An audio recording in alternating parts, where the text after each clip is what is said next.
I'm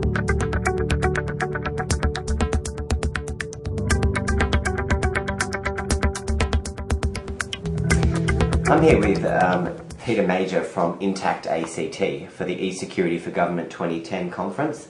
Peter, tell us a little bit about yourself, your background in ICT security, and a little bit about InTACT ACT. Not a problem. My role in the ACT government, I'm the IT security advisor for whole of government, and I'm the IT security manager for all the ICT assets across government. A bit of my background, well, I have 3 degrees, a degree in electrical engineering, 1 in IT and 1 in accounting, and numerous other qualifications and professional certifications. I've been playing, well, I always say playing, in the IT security space for about the last 15 years. Before that I was in electrical engineering side of things and in the IT field in private enterprise.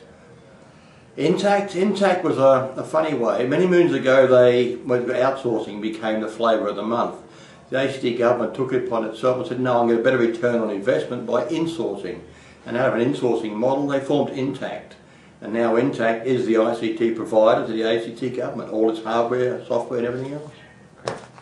Now, e-security is topically relevant as the government is investing hundreds of millions of dollars in security measures for IT infrastructure. Typically, what are the common threats to the online security of government?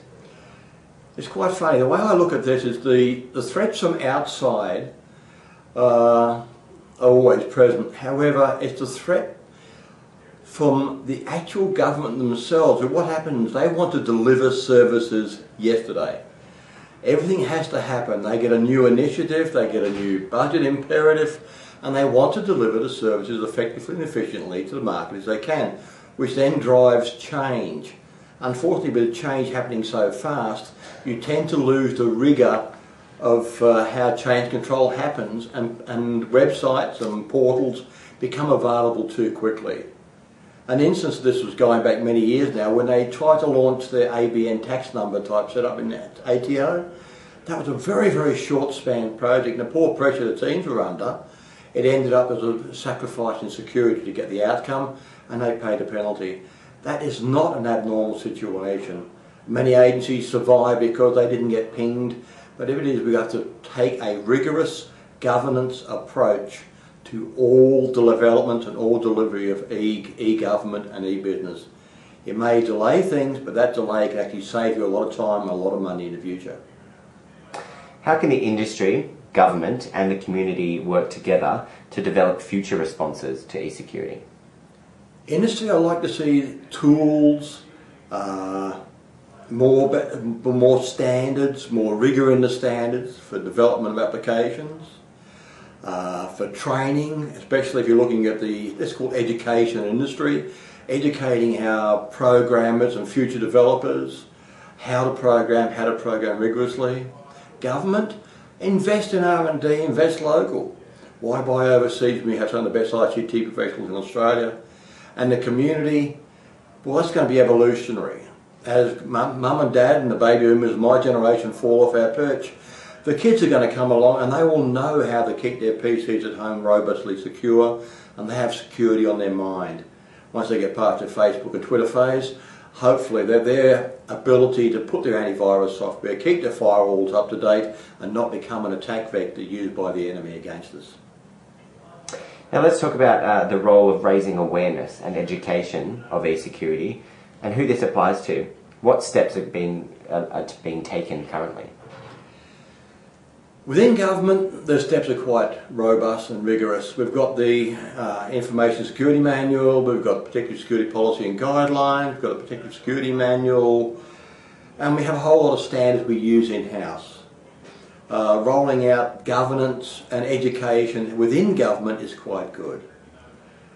Industry can see where government's coming from. They've also been compromised themselves, so they know the rigours that have to be applied, and they're putting pressure on the development of software areas. So for me, industry and the government are actually working there. What we're not doing is investing in the community. We can see many incidents where e-security and cyber crime and cyber attacks are not hitting our governments and hitting the business sectors, they're actually hitting the end user. With identity theft, we're not teaching the end user how to use their equipment safely, which then in turn removes a number of attack points that an educated assailant can use against government and industry. We have to spend more, and I mean more, on our kids and on the public, and get them aware that that PC they have at home has more processing power than the average mainframe had a few years ago. That's very true. Now, the e-Security for Government 2010 conference, I guess the driver is about safeguarding Australia's critical infrastructure in the information age. Tell us what is the value for a delegate, for a sponsor or a speaker in attending the conference? For me, it allows me to use the delegates for peer review of what I've done. It allows the delegates to give me feedback on my philosophies, my policies, my governance models. It also allows me to gather information about what others are doing. There's more than one way of skinning a cat, and my ideas may not be the best. Someone else can tune them.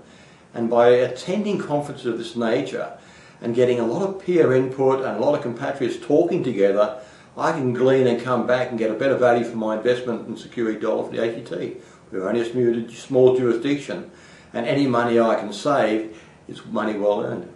Right. And if you're interested in the conference, you can call 02 9229 1000 for any more information. Thank you, Peter, for joining us. Thank you.